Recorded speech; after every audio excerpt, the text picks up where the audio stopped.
pregunta requiere, y lo veo, un conocimiento bastante excelente, bastante culto, sobre las nociones de Estado-nación y personalización. La definición, como sabéis, que no me gusta jamás atribuirme algo que no sea yo el que lo he descubierto, esa definición es de Malberg, el famoso constitucionalista, que dice que el Estado es la personificación de la nación. Un momento, cuidado, formal. Si el Estado presta la personalidad jurídica a la nación que no la tiene, porque la nación es un conjunto abstracto que no tiene personalidad jurídica.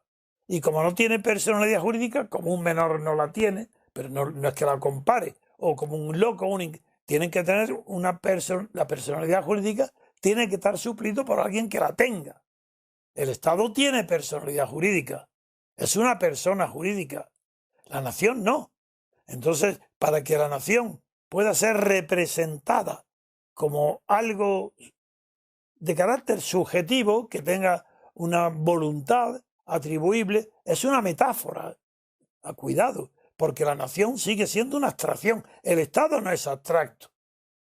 El Estado, en virtud de que es una organización voluntaria, que nace voluntariamente y que tiene instituciones concretas que se ven y se tocan, no es una abstracción. En cambio, la nación sí. La nación, bueno, ¿dónde está? No la toca, ¿sabe? España necesita darle una personalidad para que pueda ser representada en acciones. Y eso es Malberg le llama personificación. Puede ser discutido. Eso no es un axioma. El hecho es que ese es el origen de haber dicho que el Estado o la nación está personificada en el Estado. Pero el tema es que está detrás de la denominación. Es muy distinto. El tema es que las naciones existen antes que el Estado, pero son informes. Están formadas por comunidades de similitudes prácticas y creencias iguales. Esas naciones, llega un momento en el nacen, a diferencia de lo que fue la ciudad, de la importancia de la metrópolis como ciudad en Atenas, Roma, de los antiguos imperios. Después de la Edad Media, y eso lo pone muy bien de relieve la filosofía de Vico, que continúa en este sentido, un sentido de devenir de la historia como San Agustín, y que de Vico va a pasar directamente a Hegel, se puede observar cómo la nación va naciendo en el Renacimiento. Sí, las naciones nacen, y dice Vico, y retornan, vuelven el concepto de nación. Pues bien, ya he aclarado que la nación no tiene personalidad jurídica propia, no actúa como persona, pero que es un conjunto, y que es un conjunto no solo de personas, sino de un conjunto de bienes y de circunstancias externas que forman la unidad de una nación. Ese concepto de unidad es previo al Estado. Si no, no podría haberse fundado sobre ese concepto unitario de nación un Estado independiente, como pasó en España, Portugal, Francia e Inglaterra. El Estado sí tiene personalidad jurídica, la nación no. Se la presta el Estado, pero una cosa es que se la preste y otra muy diferente, que el Estado encarne a la nación. Esa es la monstruosidad de Hitler y de Mussolini con la idea de Estado total. Eso fue lo monstruoso. El Estado es un convenio para que la nación, que no tiene personalidad jurídica, pueda estar presente en la esfera internacional a través del Estado.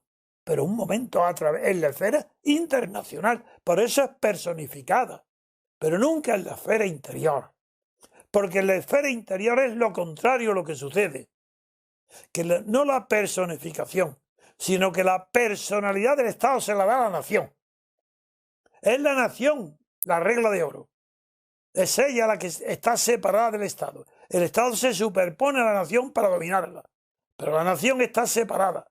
Y ese concepto de separación entre Estado y nación es nada menos que el fundamento último de la separación de poderes. ¿Por qué está separado el poder ejecutivo del legislativo? ¿Qué creéis? ¿Que Montesquieu es un hombre que vive de la novela, de la ficción, que no está en el mundo? Es un magistrado de Burdeos, es un estudioso de los asuntos públicos y ha estudiado y le ha llamado la atención el reino de Inglaterra, la monarquía inglesa, y cree, como no la conoce perfectamente, cree que allí hay separación de poderes y construye un sistema político basado en la separación de poderes. Pero la verdadera separación que anima a Montesquieu, aunque no se dé cuenta en lo que describe, se ve en el espíritu de las leyes. ¿Pero qué es el espíritu de las leyes? ¿Acaso el Estado? De ninguna manera.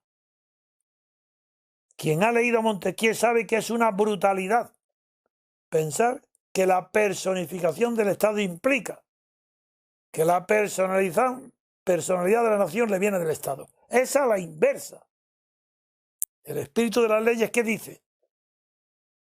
Pues que las leyes van a depender de los climas, del idioma, de las costumbres, del comercio, de las relaciones sexuales de cada país, y que esas diferencias van a constituir las diferencias de las leyes.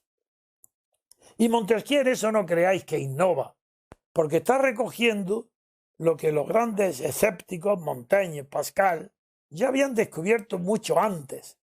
Yo suelo repetir una frase que nunca se me olvidará, porque me la puso en segundo curso de Derecho, cuando era yo estudiante, el profesor Sánchez Sagesta puso un texto en la pizarra y yo reconocí, porque yo era culto, había leído ya entonces bastante, y reconocí en el texto a Montaigne.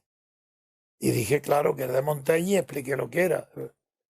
Y el texto es el que dice, lo justo y lo injusto no cambian porque son productos de la naturaleza. No así sucede con lo dulce y lo agrio, que lo que es en distinto lugar cambia, y lo que es, en cambio, la injusticia se produce porque lo que es justo a un lado de los Pirineos no lo es al otro lado, porque son productos no de la naturaleza, sino de las leyes. Sobre esa base es la que Montesquieu edificará su monumental obra del espíritu de las leyes. Y ahora con esto concreto su pregunta. La pregunta es que la personificación de la nación por el Estado no implica que la personalidad de la nación la del Estado. Más bien al contrario.